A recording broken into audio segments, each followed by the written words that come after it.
Hello and welcome to this Stara Poska channel video, where we will conclude our examination of tools for finding historical places on maps.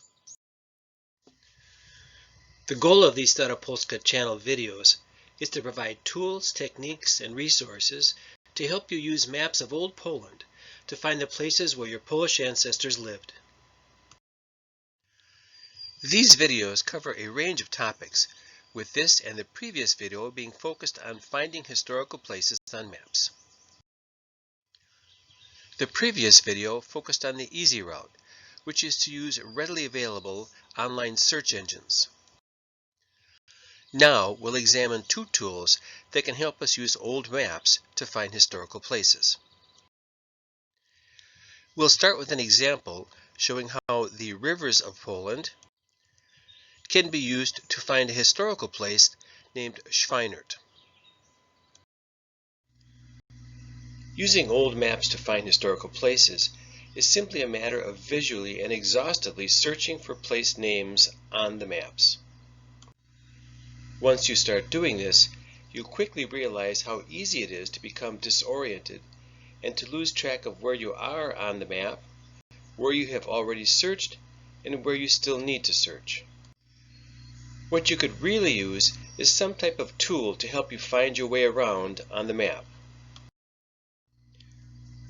To demonstrate the problem of map disorientation, we see here a map from 1875 showing a region of what was known at the time as Prussia, and the area that this map covers on a modern map of north-central Europe.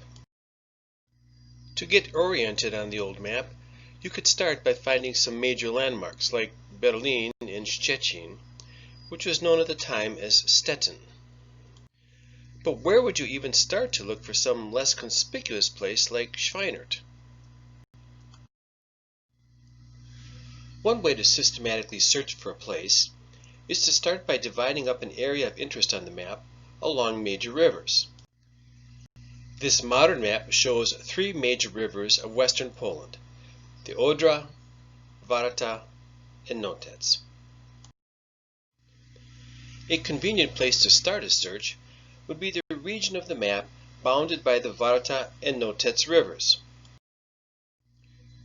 This is a relatively small region, clearly bounded by major rivers that we can expect to find easily on old maps. Here is our search area as seen on the equivalent region of the 1875 map. If you are working with a printout of a map, you might want to mark the two major rivers with a highlighter. We'll start our search for Schweinert in this area. Now let's apply another tool to help us find Schweinert, namely georeferencing. We briefly touched on georeferencing in a previous video, so we won't go into details here. We'll just start right in using the georeferenced version of our 1875 map of Prussia covered in that video to help us find Schweinert. First, let's look at our three Polish rivers superimposed on Google Earth.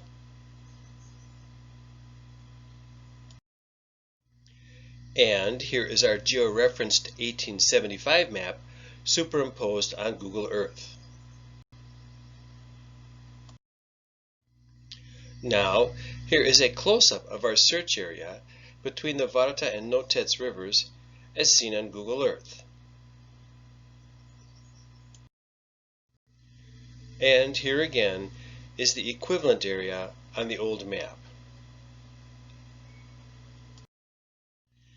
Here is a close-up of the historical map overlaid onto Google Earth. It's a bit hard to see here, but the Google Earth names of places can be seen through the overlay. We can easily find some obvious associations between historical names and modern names, like Trebish and Chebyshevo, and Rokitin and Rokitno.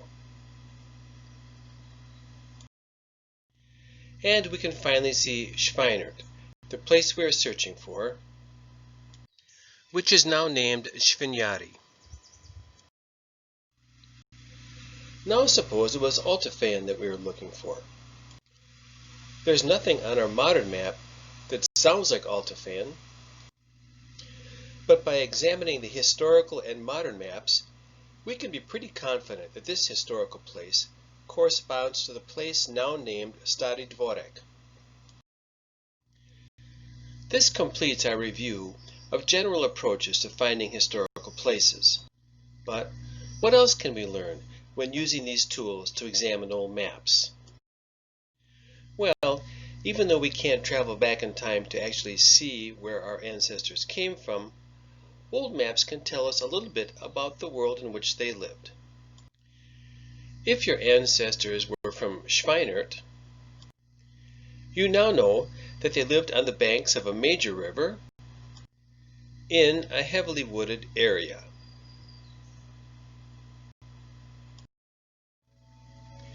You also know that the region is still heavily wooded.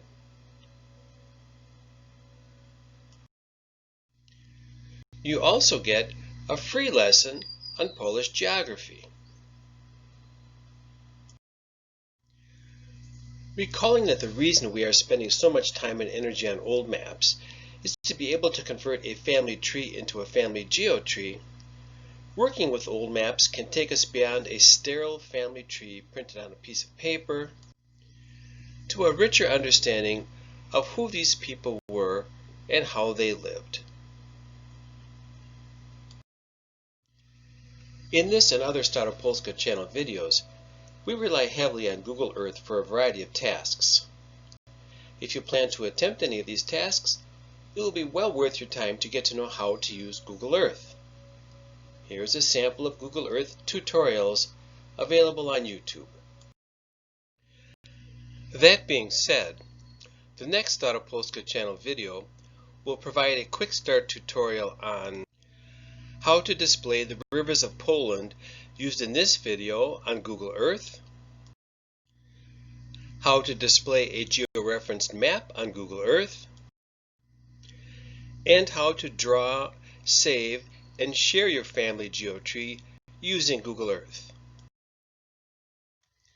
This video has been incorporated into the Stara Poska YouTube channel, which consists of an ongoing series that provides you with tools, techniques, and resources to help you use maps of old Poland to find the places where your Polish ancestors lived.